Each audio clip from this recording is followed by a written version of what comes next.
told you we should have turned left at the first junction, Malcolm. I haven't a clue where we are now. I remember coming here as a small boy. I'm sure Great Aunt Deb lives up this track somewhere. Oh, there it is.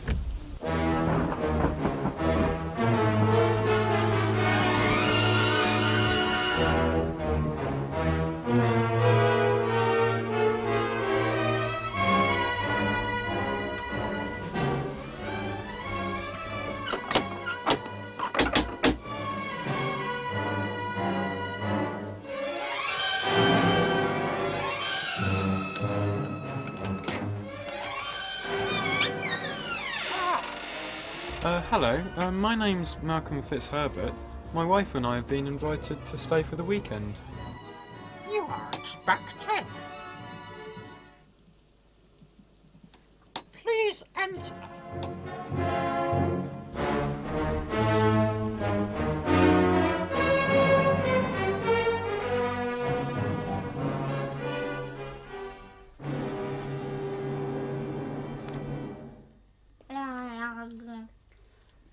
Hello everyone, I'm Malcolm, and this is my wife Sheila. We all know who you are, you stupid boy. Now get yourself over here. We're trying to have a family portrait too.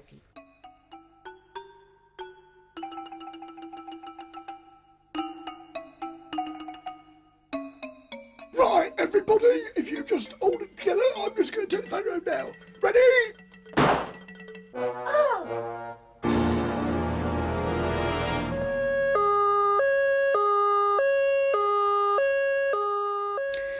Now, can you tell me exactly what happened at the time in question? Exactly what question is that, Inspector? I mean, what happened when the photograph was taken? Well, if I remember correctly, I was sitting down by her feet. I shall have to interview you all one at a time. Come in.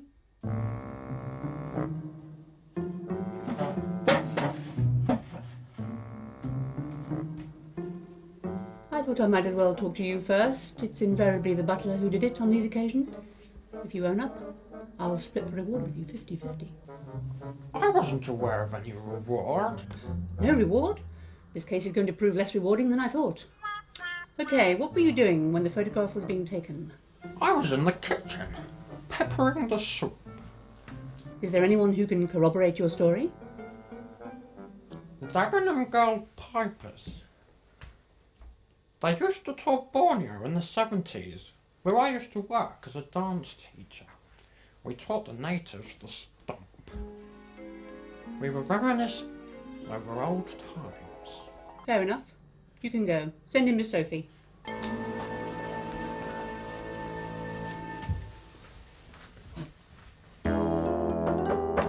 Enter. Now, Inspector, I've worked it all out. I know who the murderer is.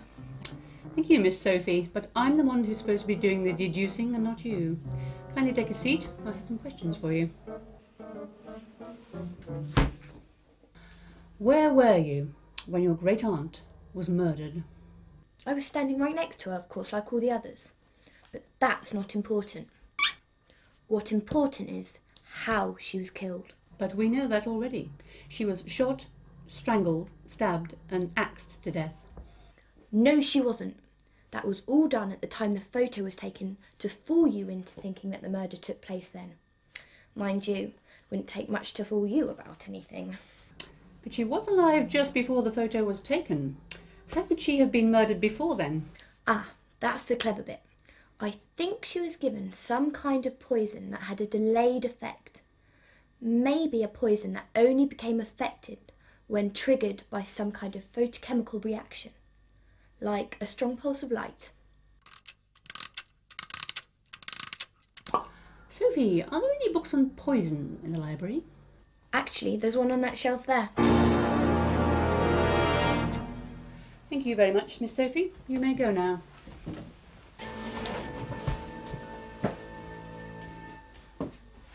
Come in. So, do you want me to sit or stand? Do sit down.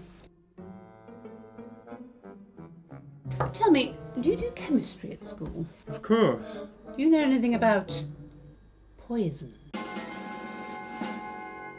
I see, so you're suspecting me of poisoning the old hag now? Well, actually no, but you may be able to help me discover something about a fast-acting poison which only reacts when exposed to light. I think my noble sister's been confusing you with her half-baked ideas. She knows nothing of chemistry, only thinks she does.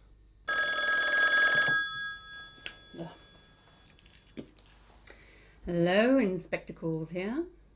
What? My first name? It's Anne, actually. Yes, very funny. Now, what do you want? I'm a busy woman. Really? It's very interesting. Thank you. So what was all that about? Nothing to do with you. But it seems forensic have identified what it was that killed your great-aunt.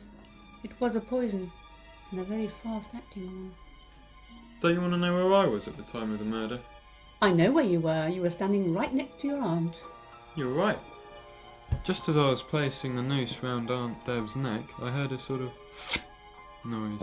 Hold on a minute. Are you admitting to trying to strangle your great-aunt? No, I'm not. How was I supposed to know that everyone else has the same idea? I was just trying to play a trick. I see. You mean that the rest of your family stabbed, strangled, axed and shot your aunt for the fun of it? I bet if you ask your forensic department, they'll tell you that the blood on the knife and the axe was fake. And I doubt that bullet wound was real. Actually, you're right. Now get out and send in young Master Harry. Right you are.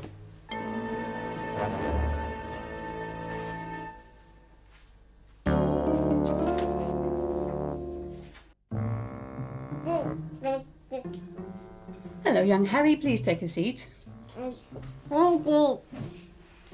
Tell me, did you see anything unusual while the photograph was being taken? I see. Do you think that anyone in particular has a motive for murder in this case? Well, thank you, Harry. You've been most helpful. You may go now. Please send in Uncle Rowley.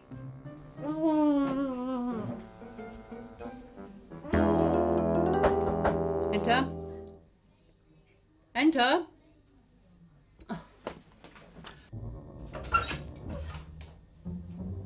Hello? Ah, hello, sir. Would you like to take a seat? No, thanks. Okay. Perhaps you could tell me what happened when the photo was taken.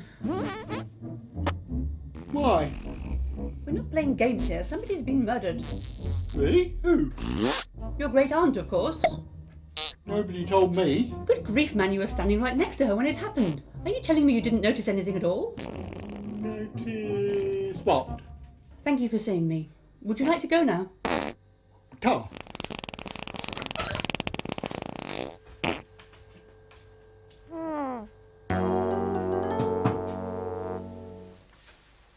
Sorry to disturb you, Inspector. We thought you should know something. What is it? Well, we think we know who did the murder.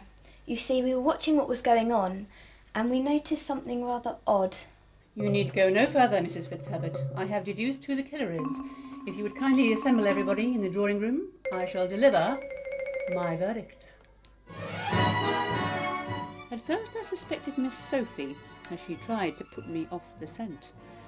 Then I suspected Uncle Rowley, as nobody could be that stupid. But I was wrong. He is. Finally, I came to the conclusion that it was Stump the butler who did it. Ooh. But why would it be me? I had the perfect alibi. Ah, but did you? Yes, I did. I took the liberty of doing a little research and I discovered that the Dagenham Girl Pipers disbanded in the 50s, so you could not possibly have been touring in the 70s. Curses. You had plenty of time to creep round to the window whilst the photograph was being taken, and using this blowpipe and this poison dart, administer a fatal dose to Great Aunt Debs.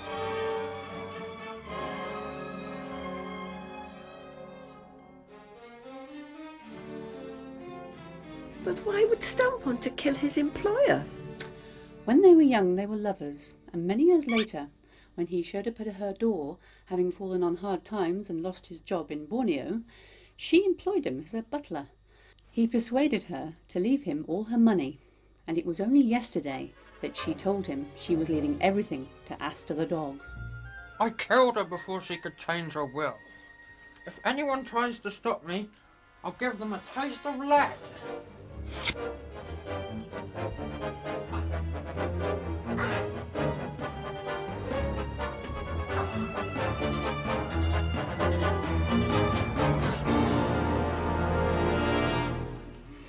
Well done, Harry.